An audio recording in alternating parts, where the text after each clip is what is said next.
প্রবাসী বাংলাদেশ, সাথে আছে সৌমিত্র সূত্র। বিশ্বের প্রায় সব দেশেই রয়েছে বাংলাদেশির বাস। প্রবাসী ব্যবসা, চাকরির মাধ্যমে এই রেমিটেন্স যোদ্ধারা যেমন দেশের অর্থনীতিতে ভূমিকা রাখছেন, তেমনি সুনাম কুড়িয়ে দেশের ভাবমূর্তিও উজ্জ্বল করছেন। তেমনই একজন ফ্রান্স প্রবাসী মাসুদ মিয়া প্যারিসে গড়ে তুলেছেন ফার্নিচারের শোরুম।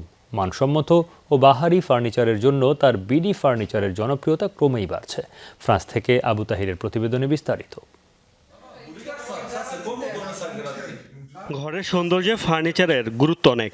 সবার ঘরেই বাহারি খাট, আলমারি, সোফা সহ রয়েছে বিভিন্ন আসবাবপত্র। সামর্থ্য আর রুচির পার্থক্য ভেদে সব আসবাবপত্রের ডিজাইনেও রয়েছে বৈচিত্র্য। ইউরোপের দেশ ফ্রান্সের বিভিন্ন শহরে অন্তত 1.5 লাখ বাংলাদেশির বাস। প্রায় এক যুগ ধরে মানসম্মত ফার্নিচার বিক্রি করে বিপুল এই বাংলাদেশির আস্থায় পরিণত হয়েছে বিডি ফার্নিচার। বাংলাদেশি ছাড়াও এখন অন্যান্য দেশের অভিবাসীদের কাছেও বেশ জনপ্রিয় মাসুদ মিয়ার ব্যবসা প্রতিষ্ঠান। আমরা অন্যান্য জায়গায় কম্পেয়ার করে দেখেছি বা এখানেও দেখেছি, যার মধ্যে আমাদের কাছে মনে হয়েছে এখানে অনেক রিজনেবল। বিভিন্ন ধরনের ফ্যাসিলিটিও আছে।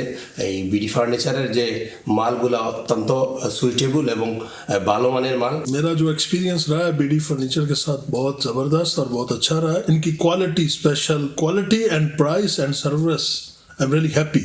শোরুমটি প্যারিসের ওভারভিলে অবস্থিত হলেও ফ্রান্সের বিভিন্ন শহর থেকে প্রবাসীরা আসেন ফার্নিচার কিনতে। আমাদের এখানে বাংলাদেশিদের পাশাপাশি আফ্রিকান এবং আরবিয়ান কাস্টমার অনেক আসে।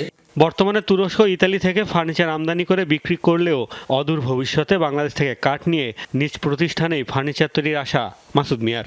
আমরা অচিরেই এখানেই ফার্নিচার বানানোর পরিকল্পনা নিয়েছি, কারণ যেভাবে মানুষের চাহিদা আছে সেই চাহিদা পূরণ করতে আমরা বাহির থেকে যদি ফার্নিচার আনি তার চেয়ে বেশি আমরা সার্ভিস দিতে সক্ষম হচ্ছি যদি এখানে ফার্নিচার তৈরি করি। আর বাংলাদেশের কিছু ফার্নিচার আমরা এখানে আনতেছি অতি সত্বর। বিডি ফার্নিচারের সব কর্মচারী বাংলাদেশি। এছাড়া বাংলাদেশি ক্রেতাদের জন্য রয়েছে বিশেষ ছাড়ের ব্যবস্থাও। এখানে প্রাইস বসায় দেওয়া। মোস্তফা মাহমুদ, যমুনা নিউজ। সংযুক্ত আরব আমিরাতের দুবাইয়ে বাংলাদেশ কনস্যুলেটের উদ্যোগে যথাযথ মর্যাদায় ঐতিহাসিক 7 মার্চ পালন করা হয়েছে। কনস্যুলেট ভবনে আয়োজিত অনুষ্ঠানে বঙ্গবন্ধুর প্রতিকৃতিতে পুষ্পস্তবক অর্পণ করেন কনস্যুলেটের কর্মকর্তারা। পরে হয় আলোচনা সভা। কনসাল জেনারেল BM জামাল হোসেনের সভাপতিত্বে উপস্থাপনা করেন দূতালয় প্রধান মোজাফফর হোসেন। এ সময় রাষ্ট্রপতি ও প্রধানমন্ত্রীর বাণী পাঠ করেন কমার্শিয়াল কাউন্সিলর কামরুল হাসান ও শ্রম সচিব ফকির মনোয়ার হোসেন। বক্তব্য রাখেন ডেপুটি কনসাল জেনারেল শাহেদুল ইসলাম, বঙ্গবন্ধু ফাউন্ডেশন UAEর সাধারণ সম্পাদক জাফর চৌধুরী, মোহাম্মদ মুসা সহ অনেকে। মালয়েশিয়ার আন্তর্জাতিক ইসলামিক বিশ্ববিদ্যালয় post graduate students society PGSS এর নির্বাচনে বাংলাদেশি শিক্ষার্থীদের জয় জয়কার। 14 সদস্যের নতুন কমিটির শীর্ষ পদগুলোতে নির্বাচিত হয়েছেন বাংলাদেশি শিক্ষার্থীরা। বাংলাদেশি শিক্ষার্থী আলমগীর চৌধুরী আকাশ সভাপতি, পোস্ট গ্রাজুয়েট ইন মার্কেটিংয়ের মোহাম্মদ আরিজ মিথুন সাধারণ সম্পাদক এবং পোস্ট গ্রাজুয়েট ইন ফাইন্যান্সের মোহাম্মদ সফিউল্লাহ অর্থ সম্পাদক নির্বাচিত হয়েছেন। বিশ্ববিদ্যালয়ের কুয়ান্তান ক্যাম্পাসে আয়োজিত 2 দিনব্যাপী অনুষ্ঠানে ক্যাম্পাসের পরিচালক প্রফেসর খায়রুল জাইন বিন আব্দুর রহমান নতুন কমিটিকে বরণ করে নেন। এছাড়াও কমিটিতে রয়েছেন ভারত, মালয়েশিয়া, ইন্দোনেশিয়া, সোমালিয়া সহ বিভিন্ন দেশের প্রতিনিধিরা। 120টি দেশের 5,000 পোস্ট গ্রাজুয়েট ছাত্রছাত্রীদের সংগঠন PGSS এর সেক্রেটারি জেনারেল হিসেবে নির্বাচিত হয়েছি। আমি বাংলাদেশি হিসেবে এখানে রিপ্রেজেন্ট করছি। আমি বিশ্বাস করি এটা শুধু আমার জয় না, এখানে অধ্যয়নরত সকল বাংলাদেশি ছাত্রছাত্রীদের জয়। বাংলাদেশি হিসাবে এত প্রেস্টিজিয়াস একটি জায়গায় প্রেসিডেন্ট হিসাবে নির্বাচিত হওয়ার জন্য ব্যক্তিগতভাবে আমি খুবই আনন্দিত এবং আমার মনে হয় এই অর্জন শুধু আমার না, ব্যক্তিগত না, এটা বাংলাদেশের অর্জন। যুক্তরাজ্যের সোর্বশায়ারের সেলিব্রিটি শেফ তাজউদ্দিনের উদ্যোগে পরামর্শ সভা অনুষ্ঠিত হয়েছে। সময়ের সাথে তাল মিলিয়ে বাংলাদেশের কারি শিল্পে নতুনত্ব আনার বিভিন্ন পন্থা নিয়ে হয় আলোচনা। বুধবার ওয়েস্ট মিডল্যান্ডসের ডরউইচের বাঙালি কারি ব্যবসায়ী আব্দুল আহাদের মালিকানাধীন স্পাইস ফিশ রেস্টুরেন্টে হয় এই সভা। অংশ নেন যুক্তরাজ্যে বসবাসরত কারি সংশ্লিষ্ট বাংলাদেশিরা। সাইদ আলীর সভাপতিত্বে সঞ্চালনা করেন আব্দুল আহাদ, মূল বক্তব্য পাঠ করেন তাজউদ্দিন। বক্তব্য রাখেন আব্দুস সোবহান, নুরুল ইসলাম, সানোয়ার আলী, জয়নাল ইসলাম, রিয়াদ আহাদ, আমিরুল ইসলাম সহ অনেকে। যুক্তরাষ্ট্র শাখা বিএনপির উদ্যোগে আলোচনা সভা অনুষ্ঠিত হয়েছে। 25 মার্চ গণহত্যা দিবস উপলক্ষে হয় এই আয়োজন। বক্তব্য রাখেন যুক্তরাষ্ট্র শাখা বিএনপির সাবেক সভাপতি আব্দুল লতিফ সম্রাট, সাবেক সাধারণ সম্পাদক মোস্তফা কামাল পাশা বাবুল, বীর মুক্তিযোদ্ধা মোহাম্মদ বাবুর উদ্দিন, ফিরোজ আহমেদ, কাজী আজম সহ অনেকে।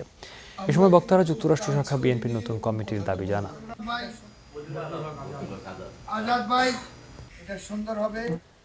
ভূমধ্য সাগরে আরও ৮৩ জন অভিবাসন প্রত্যাশীকে উদ্ধার করেছে ইতালিয়ান কোস্টগার্ড। বুধবার দুটি ডিঙি নৌকায় করে ইউরোপের উদ্দেশ্যে পাড়ি জমিয়েছিল উদ্ধার হওয়া অভিবাসীরা। ইতালির ল্যাম্পাডুসা দ্বীপের কাছে কোস্টগার্ডের নজরে আসে নৌকা দুটি। এরপরই তাদের উদ্ধারে শুরু হয় অভিযান। জাতিসংঘের শরণার্থী বিষয়ক সংস্থার তথ্য মতে তিউনিসিয়া এবং লিবিয়া থেকে সাগর পথে এ পর্যন্ত প্রায় 20,000-এর বেশি অভিবাসন প্রত্যাশী ইতালিতে প্রবেশ করেছেন। সাগর পথে আসার সময় চলতি বছরেই নৌকাডুবিতে প্রাণ হারিয়েছেন 3 শতাধিক।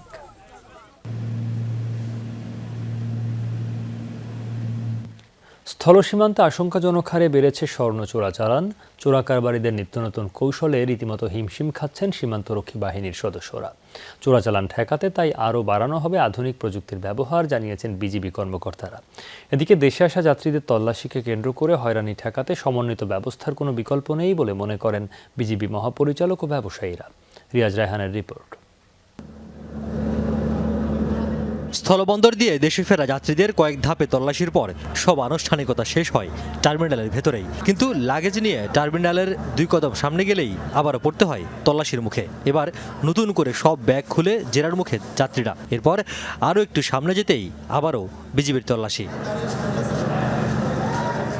বিদেশ ফেরত যাত্রীদের এমন ভোগান্তি বন্ধে যৌথ ব্যবস্থা চায় বিজিবি। বাহিনীর মহাপরিচালক জানান, কাস্টমসের সঙ্গে কিভাবে সমন্বিত তল্লাশি করা যায় সেই প্রক্রিয়া চলমান। ইন্টিগ্রেটেড একটা চেকিং সিস্টেম, আসলে এটা ইতিমধ্যে কিন্তু এটার একটা পরিকল্পনা করা হয়েছে এবং আমাদের প্রবাবলি 5টা স্থল বন্দরে আমাদের একটা প্রপোজাল আছে যেখানে আমাদের বিজিবি তো কাস্টমস এবং অন্যান্য যারা আছে এর সাথে কাজ করেন, তারা একসাথে একই বিল্ডিংয়ের থেকে তারা একসাথে কাজ করবে যাতে আমাদের যাত্রীর যাওয়া এবং আসার সময় তাদের এটা যেন স্মুথ হয়, হয়রানি না হয় এবং কাজটা আরও অল্প সময়ে করা যায়। এই বিষয়গুলো আমাদের ইতিমধ্যে এটা পরিকল্পনা আছে।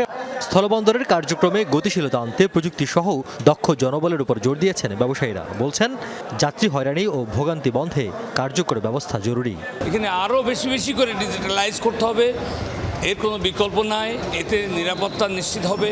গত সপ্তাহে ইন্ডিয়ান হাইকোর্ট এসেছিল, ইন্ডিয়ান সাইডে ইমিগ্রেশনের একটা সীমাবদ্ধতা রয়েছিল, সেটা উন্নতি হচ্ছে। আমাদের এটা একটা ইমপ্রুভমেন্ট হলো, এটাকে আরও এক্সটেন্ড করতে হবে। তবে এই থার্ড ওয়ার্ল্ড যত ডিজিটালাইজ হবে তত ক্রাইম করাপশন বন্ধ হবে এবং এটাই ধর্ম, কারণ ডিজিটালাইজেশনের কোনো বিকল্প নাই। স্থলবন্দরের মতো স্থল সীমান্তেও পুরনো সমস্যা চোরাচালান। মাদকের সঙ্গে আশঙ্কাজনক হারে বেড়েছে স্বর্ণ চোরাচালান। সীমান্তরক্ষী বাহিনীর পরিসংখ্যান বলছে 2021 সালে স্বর্ণ আটকের পরিমাণ যেখানে প্রায় 51 কেজি, 2022 সালে সেটি বেড়ে দাঁড়ায় প্রায় 4 গুণ। আর চলতি বছরের প্রথম 2 মাসেই আটকের পরিমাণ 54 কেজি। সবচেয়ে বেশি স্বর্ণ আটক করা হয়েছে যশোর বেনাপোলের সীমান্ত থেকে। আজকে যে টেকনোলজিটা মডার্ন মনে হচ্ছে, আগামীকাল কিন্তু এটা পুরাতন হচ্ছে। ঠিক একই রকম যারা বিভিন্ন কাজে জড়িত থাকে তারাও, আমরা একটা জিনিস যখন ধরা পড়ছে তারা কিন্তু তাদের নতুন একটা টেকনিক অবলম্বন করছে। ঠিক আমাদেরও কিন্তু এরকমই তাদেরকে এই চেক করতে হলে আমাদেরও আছে যে আরও কীভাবে ডিজিটালাইজডভাবে কীভাবে আমরা এই স্বর্ণ চোরান বা অন্য যে কোনো ধরনের মাদক এই সব বিষয়গুলো আমরা আরও কার্যকরী ভূমিকা রাখতে পারি। তাই চোরাচালান বন্ধে নিয়মিত বিরতিতে সীমান্তে যৌথ অভিযানের উপর জোর দিয়েছেন বিজিবি কর্মকর্তারা। রিয়াজ রায়হান, যমুনা নিউজ, বেনাপোল, যশোর। সৌদি আরবে বাংলাদেশের প্রথম প্রস্তুতি ম্যাচের প্রতিপক্ষ দেশটির প্রথম বিভাগের ক্লাব ওহুদ। 11 মার্চ অনুষ্ঠিত হবে সেই ম্যাচ। সিলেটে 3 জাতি টুর্নামেন্ট সামনে রেখে সৌদি আরবের মদিনায় এখন ক্যাম্প করছে বাংলাদেশ ফুটবল দল। সৌদি আরব যাওয়ার অন্যতম উদ্দেশ্য 2টি অনুশীলন ম্যাচ খেলা। ওহুদের ম্যাচের পর 15 মার্চ দ্বিতীয় অনুশীলন ম্যাচে বাংলাদেশের প্রতিপক্ষ আফ্রিকার দেশ মালাবি। ফিফা র্যাঙ্কিংয়ে মালাবির অবস্থান 124 নম্বরে। বাংলাদেশ যেখানে 192, সেখানে 124তম দেশের সঙ্গে অনুশীলন ম্যাচ খেলতে পারা একটা সুযোগই বটে। বাংলাদেশের মতো মালাবি জাতীয় ফুটবল দলও এখন মদিনায় ক্যাম্প করছে, যে কারণে তাদের পাওয়া যাচ্ছে ম্যাচ খেলার জন্য।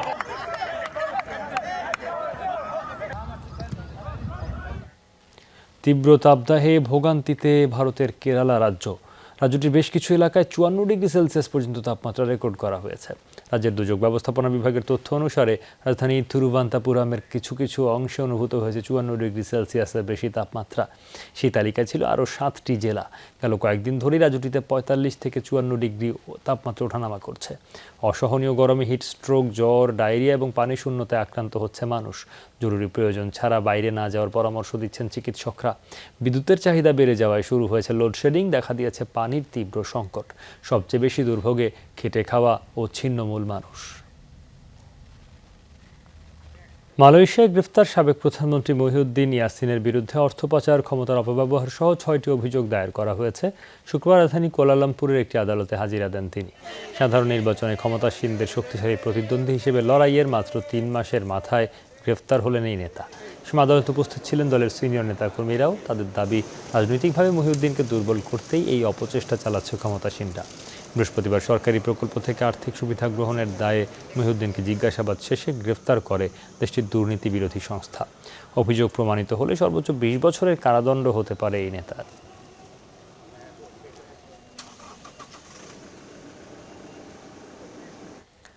প্লাস্টিকের চাল নয়, বরং চাল দিয়েই তৈরি হচ্ছে পরিবেশবান্ধব প্লাস্টিক।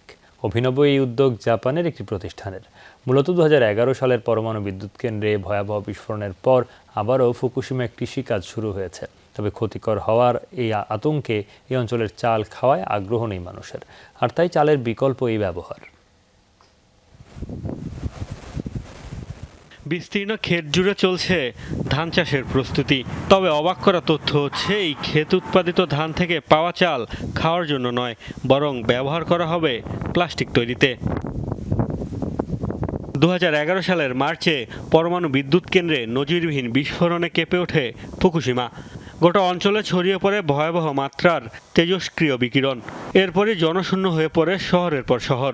ঘরবাড়ি ছাড়তে বাধ্য হয় বিদ্যুৎ কেন্দ্র থেকে মাত্র 2.5 মাইল দূরের নামি শহরের বাসিন্দারাও। পরিস্থিতি বদলাতে শুরু করেছে। আবারও এই অঞ্চলে ফিরতে শুরু করেছে মানুষ। দুর্যোগের আগে নামি শহরে থাকা 21,000-এর বেশি বাসিন্দার মধ্যে ফিরেছে 1,002।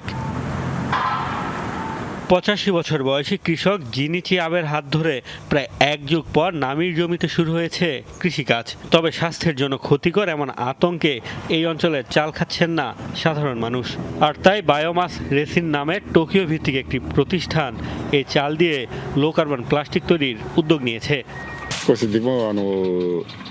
নিজের শহরটাকে পুনর্গঠন করতে চেয়েছি আমি। এ কারণেই আমি সবার সাথে কথা বলে সবাইকে নিয়ে বায়োমাসের সাথে কাজ করার সিদ্ধান্ত নিয়েছি। জানি না আমার শহর আবার কবে আগের রূপে ফিরবে, তবে নামি একদিন আগের চেয়েও আরও সুন্দর শহরে পরিণত হবে। এলাকাটিতে একটি ফ্যাক্টরি স্থাপন করেছে প্রতিষ্ঠানটি। চালের সাথে অন্যান্য উপাদানের মিশ্রণে মূলত তারা প্লাস্টিকের দানা তৈরি করে, আর তা থেকে তৈরি হয় চামচ, শপিং ব্যাগ সহ বিভিন্ন পণ্য। এই এলাকায় তখনই মানুষ ফিরে আসবে যখন পর্যাপ্ত কাজ থাকবে। আমার মনে হয়েছে এখানে একটি কারখানা তৈরি করলে তা কিছুটা হলেও অঞ্চলটির সমস্যা সমাধানে ভূমিকা রাখতে পারে। দুর্যোগের পর জনশূন্য হয়ে পড়ে সব অঞ্চলে আবারও বসতি ফিরিয়ে আনতে নেওয়া হচ্ছে নানা উদ্যোগ। মোস্তফা মাহমুদ, যমুনা নিউজ।